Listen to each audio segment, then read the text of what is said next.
പ്രധാനമന്ത്രി നരേന്ദ്രമോദി അങ്ങനെ നമ്മുടെ അനന്തപുരിയിൽ എത്തിയിരിക്കുകയാണ്. തിരുവനന്തപുരത്ത് വ്യോമസേനയുടെ ടെക്നിക്കൽ ഏരിയയിലെ പ്രധാനമന്ത്രി എത്തിയിരിക്കുന്നു. പ്രധാനമന്ത്രിയെ സ്വീകരിക്കുന്നതിനായിട്ട് വലിയ ഒരുക്കങ്ങളാണ് തലസ്ഥാനത്ത് ഒരുക്കിയിരിക്കുന്നത്.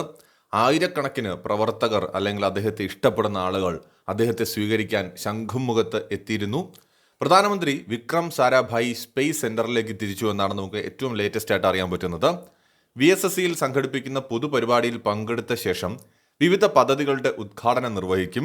രാജ്യത്തെ സുപ്രധാന ദൗത്യമായ ഗഗൻയാന്റെ തയ്യാറെടുപ്പുകൾ വിലയിരുത്തുകയും ശാസ്ത്രജ്ഞരെ അഭിസംബോധന ചെയ്യുകയും ചെയ്യും. ഗഗൻയാൻ ദൗത്യത്തിന്റെ ഭാഗമായി ഇന്ത്യ ബഹിരാകാശത്തേക്ക് അയക്കുന്ന സഞ്ചാരികളുടെ പേരുകൾ പ്രധാനമന്ത്രി പ്രഖ്യാപിക്കുമെന്നാണ് അറിയാൻ സാധിക്കുന്നത്. ഇതിനുശേഷമാണ് കെ സുരേന്ദ്രൻ നയിക്കുന്ന കേരള പദയാത്രയുടെ സമാപന ചടങ്ങിൽ പങ്കെടുക്കുക. സെൻട്രൽ സ്റ്റേഡിയത്തിൽ നടക്കുന്ന പദയാത്രയുടെ സമാപന സമ്മേളനം പ്രധാനമന്ത്രി ഉദ്ഘാടനം ചെയ്യും. പ്രധാനമന്ത്രിയുടെ സന്ദർശനത്തിനോടനുബന്ധിച്ച് രാവിലെ തലസ്ഥാനത്ത് ശക്തമായ ഗതാഗത നിയന്ത്രണമൊക്കെ ഏർപ്പെടുത്തിയിരുന്നു. ഇത് 3-ാം തവണയാണ് കഴിഞ്ഞ കുറച്ച് ദിവസങ്ങൾക്കിടയിൽ തന്നെ പ്രധാനമന്ത്രി കേരളത്തിലേക്ക് എത്തുന്നത്. ഇന്ത്യക്കകത്തും പുറത്തും ഏറ്റവും അധികം ആരാധകരുള്ള ഒരു സെലിബ്രിറ്റി പരിവേഷണമുള്ള അല്ലെങ്കിൽ ഒരു സിനിമാ താരത്തിന് പോലും ഇല്ലാത്തത്ര ആരാധകരുള്ള ഒരു മനുഷ്യനാണ് ഇന്ത്യയുടെ പ്രധാനമന്ത്രി.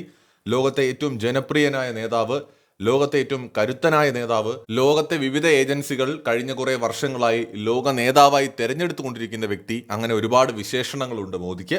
അദ്ദേഹം അങ്ങനെ അനന്തപത്മനാഭന്റെ മണ്ണിൽ വീണ്ടും കാലുകുത്തിയിരിക്കുകയാണ്. മറ്റൊരു വീഡിയോയുമായി വീണ്ടും കാണാം.